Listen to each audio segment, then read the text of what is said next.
r/CreepyEncounters. Paramedic story time. I love you. Warning: this story contains suicidal references. If you are affected by suicidal thoughts, please contact suicide prevention lines. Numbers for these will be in the description below. If anyone hasn't seen any of the other stories I've posted on here, I'll give the same background. I am, and have been a paramedic for about 10 years. My entire career has been spent in emergency medicine, responding to 911 calls and providing advanced life support for life-threatening illnesses and injuries. The calls we respond to range from inappropriate use of an ambulance to minutes away from death, and oftentimes, it's already too late. This story in particular is going to be dark. I apologize in advance if there are people that read this story and are affected by the nature of this story. It is going to be graphic. I am not going to gloss over any details because the imagery is important. As awful as this story is, I want to make something good come from it. I want to use this story to preach a little, and hope it finds someone, somewhere, and helps them. As stated above, this content may not be suitable for everyone, but again, I believe it to be important. It is going to be a long one, so sit in, get comfortable, get a blanket or something warm to wrap yourself in. This is the one and only story I have a hard time sharing, and you will find out why. Over the last couple of days I have been ecstatic to see the responses I have been getting from these stories. I never thought people would like them, or respond to them in the way you all have. So I thank you for reading my stories and conversing with me in the comments. With all of that out of the way, this story is my Vietnam. I had been working for a couple of years as a paramedic after I graduated from school. The place I worked primarily was in the city, but our service area was the entire county, which is very rural. When you are in school, you go on ride-alongs. You practice your skills with your preceptors on patients, very similar to residency or internship. Your exposure to the job is what you get while on those ride-alongs. Sometimes, you get seriously injured patients and it's terrifying, because you sometimes don't always know what to do. You're still learning, but you have your preceptor at your back to protect you from any fuck-ups and guide you. Sometimes though, you don't get lucky enough to experience some of these horrible things.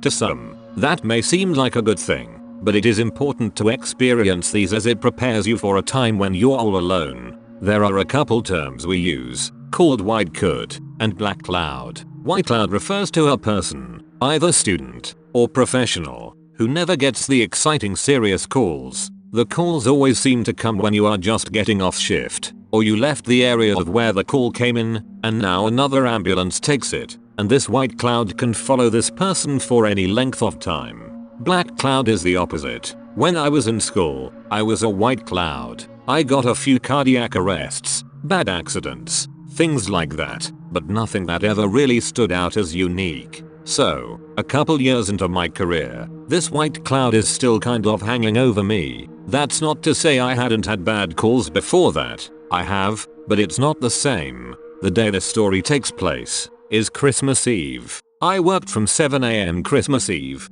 to 7 AM Christmas Day. From what I remember, the day was pretty slow. Most people are with their families, not going outside, getting into accidents or causing mischief. I was working with the charge medic at the time, and a brand new EMT who was going through his FTO, field orientation process, was with us. A few of my co-workers had made a Christmas dinner that day, so we all had hot food to enjoy while we had to work and be away from our families. At our station, we had 2 ambulances there, with 2 crews, myself, my partner, and our FTO, and the other crew. When night comes, if a call comes into our station, the 2 crews just rotate calls so that we get to sleep a little bit more. It was around 11 PM and I was sitting in the recliner watching TV. A call came into our station that required us to respond out to the county. One of the guys on the other crew, who was a friend of mine, was asleep in the recliner next to me, so I took the call.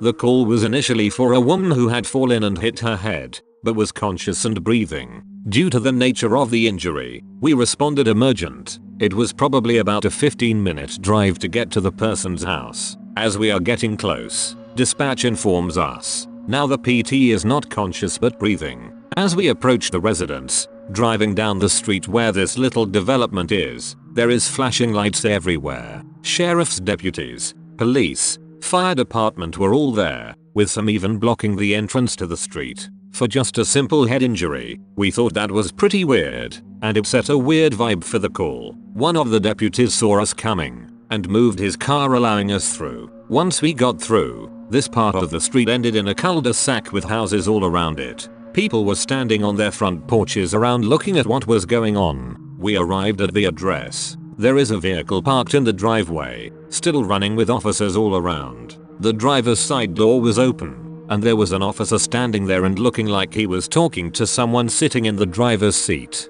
I walked up first with my partner and our EMTFTO behind me. As I approached the rear of the vehicle, I see there is definitely someone sitting inside. There is also a man, middle-aged, in plain clothes standing in front of the vehicles, his lower half lit up by the headlights. He has his hands in his pockets and he is looking rather intently at the person in the vehicle. I walk up to the officer and get report from him. While the officer is telling me what is going on, I look at the person in the driver's seat. The person sitting in the driver's seat was a middle-aged woman, maybe mid-40s 50s, sitting back with her head against the headrest, her arms hanging down by her side. I can visibly see her breathing, hear her moaning, but not talking. Her eyes are also closed. There is a bit of blood running down from her head, past her cheeks and down to her chin. There is also a small stream of blood coming from her nose. The officer tells me that she was inside with the family when she came outside to get something from the car.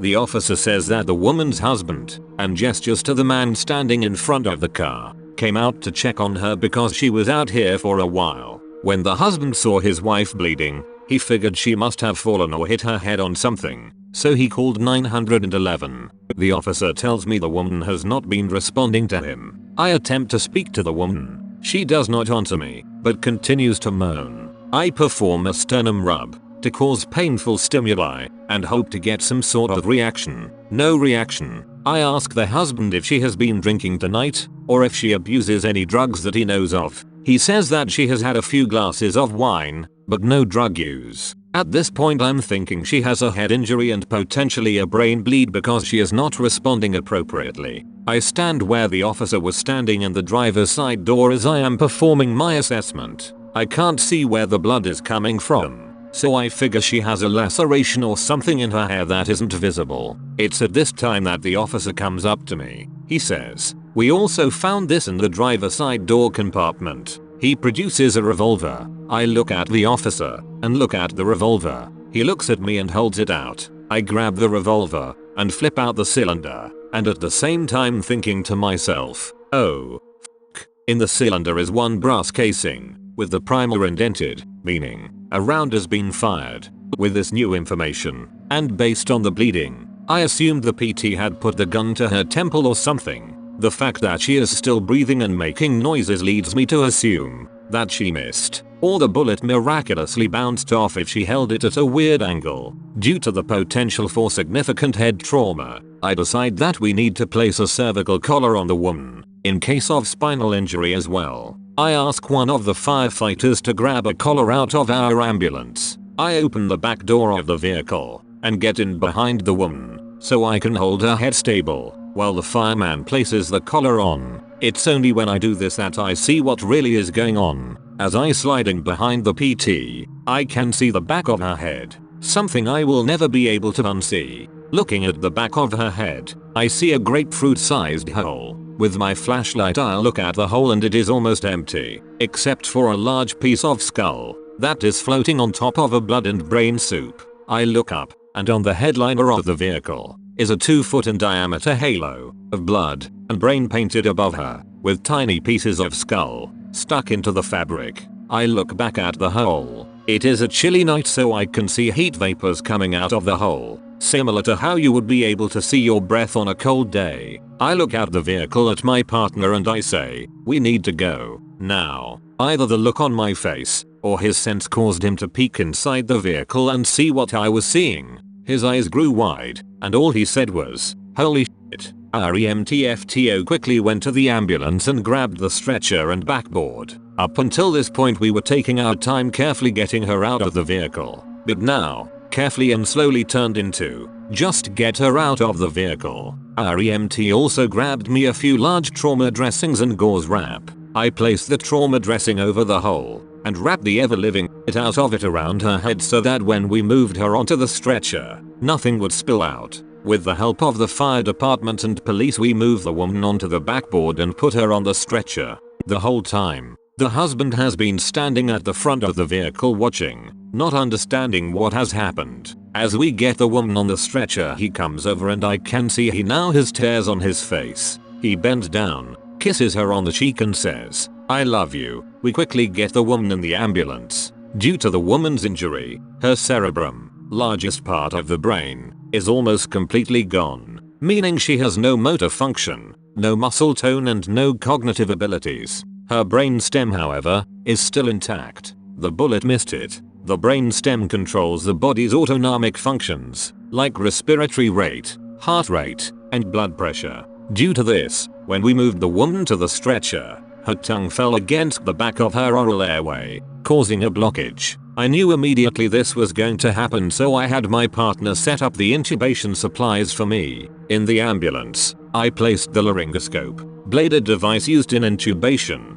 into the patient's mouth to move her jaw and tongue forward, opening her airway. I see the hole on the roof of the woman's mouth. I slide the endotracheal tube through the woman's vocal cords into her trachea. This gives us a secured airway so we can ventilate the patient. My partner uses an intraosseous needle to obtain vascular access. Does the same thing as an IV, but it goes in the bone, and medication and fluids are absorbed by the bone marrow. I place the PT on the cardiac monitor, check her blood pressure and oxygen. At the time I thought it was the strangest thing. Her blood pressure was actually good. Her heart rate was normal, her oxygen was good, and her cardiac rhythm was normal. We start transporting emergent to the hospital, and I give them a heads up activating the trauma team. After the call, we went back to the station to restock the ambulance and clean up. That's when I saw all the bits of bone and blood on my pants and shirt. Luckily the charge medic let me go home and take a shower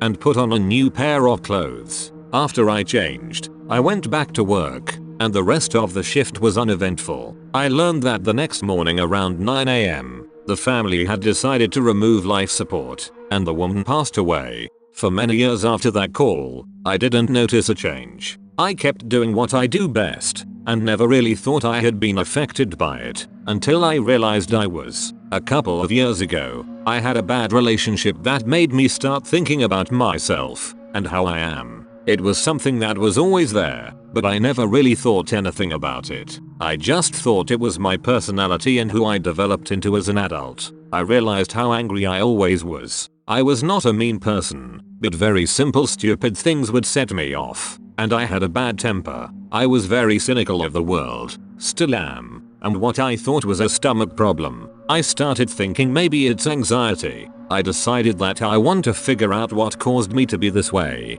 I wanted to figure out why I think the way I do, why I act the way I do. So, I decided to go see a psychologist. After many months visits, my psychologist came up with the PTSD diagnosis. I hated it at the time. I hated being categorized as someone with PTSD. It didn't make sense. I can handle anything. Nothing bothers me. But during those visits as we conversed, the one thing that kept coming up was that call. I didn't realize how much it actually affected me. How much of a wall that I built to shut everyone out and not see who I really am, to protect myself. The more I thought about it, the more I came to realize that it probably makes sense.